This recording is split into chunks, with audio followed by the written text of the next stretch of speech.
بسم الله الرحمن الرحيم، والصلاة والسلام على سيدنا محمد عليه الصلاة والسلام.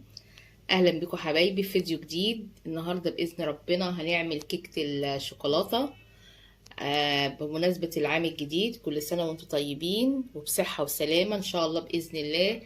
كل اللي ما تحققش في 2022 يتحقق في 2023 بالأمل والصبر والإيمان بالله عز وجل.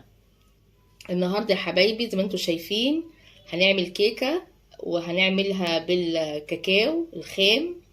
جايبين كوبايتين سكر، جايبين كوبايتين برتقان، وكوباية زيت، وكوباية صغيرة او كيس صغير كده كاكاو خام، وثلاث بيضات، ودقيق، والكيك شيف بتاعنا اللي بينجح الكيكة بصراحة وبيخليها جميلة. طبعا دي كيكة اقتصادية، مستغنين عن اللبن بالبرتقال، وعاملينها بتلات بيضات بس.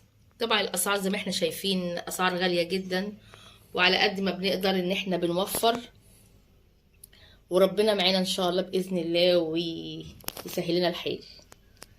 اول حاجة هنعملها طبعا هنجيب بولة كده، نعمل بقى ايه فيها السوائل زي ما احنا متعودين بالخلاط. عندك مضرب، اي حاجة اللي انت عاوزاه واللي عندك في البيت. هننزل بكوبايتين السكر،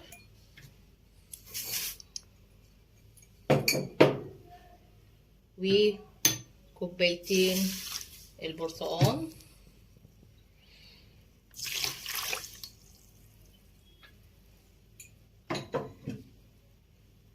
وكوباية الزيت.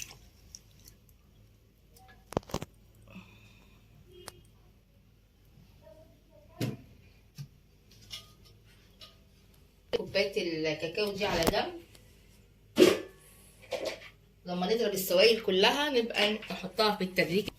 هنسمي الله ونقول بسم الله الرحمن الرحيم.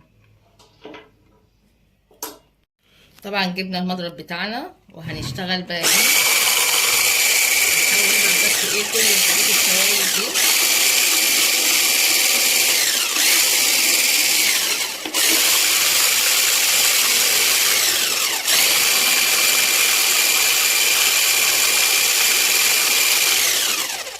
عشان بس السكر يذوب ويبقى ايه الكيكه ناجحه معانا.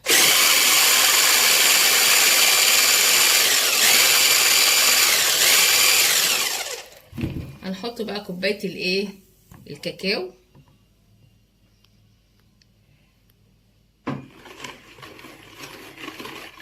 نحاول بقى نقلب كده الاول عشان ايه ما يطيرش البودره ده كله.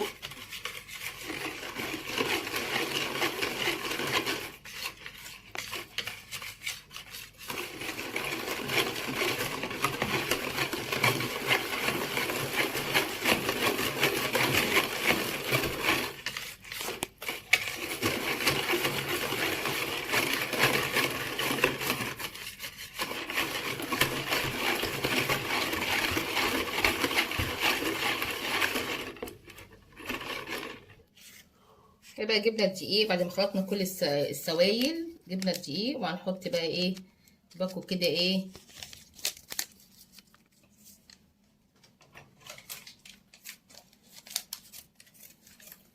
البيكنج باودر. لازم نخلطه الاول على الدقيق كويس جدا عشان ايه تبقى الكيكه بتاعتنا ناجحه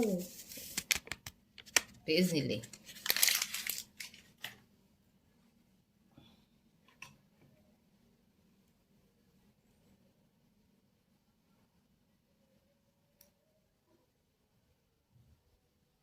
لازم الخطوه دي عشان البيكنج باودر يبقى كله في قلب الدقيق.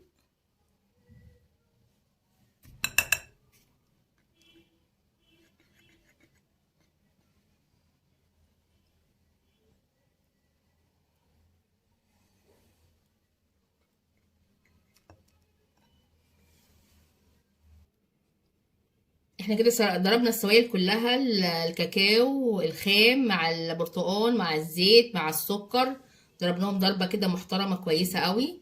وبعد كده بقى نحط البيض بتاعنا بسم الله الرحمن الرحيم. البيض ده اخر حاجه هنحطها.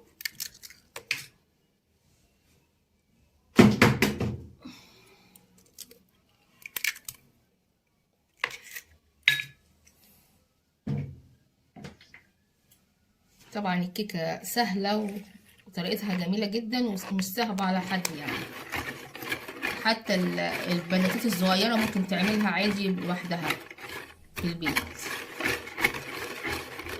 نضرب بقى كده. بسم الله الرحمن الرحيم.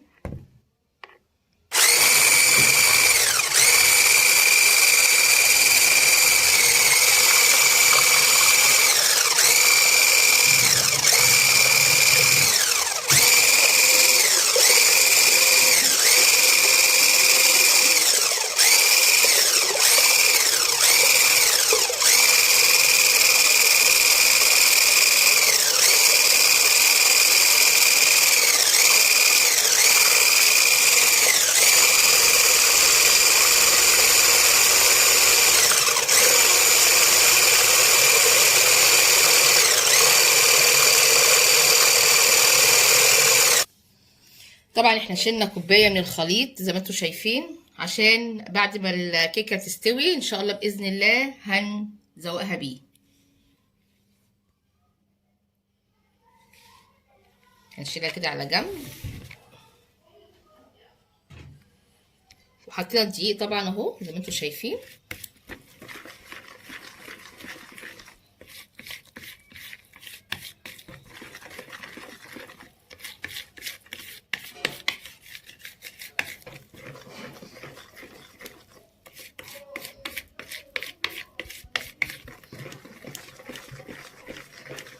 بصي بقت تكون سمكها ازاي. نحاول بس نخلط كله مع بعضيه كده اهو.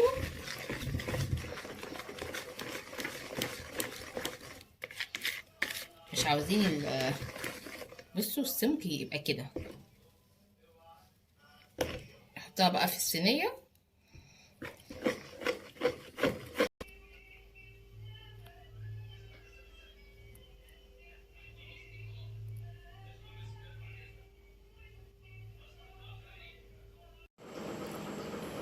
دلوقتي يا حبايبي احنا طلعنا الكيكه من الفرن وقطعتها قطعت قطعه اهي. بصوا السمك بتاعها عامل ازاي وهشه ازاي وجميله. يا ريت الناس بقى كلها حبايبي يعلقولي ويبعتولي الورد بتاعي اللي انا ببعته لهم.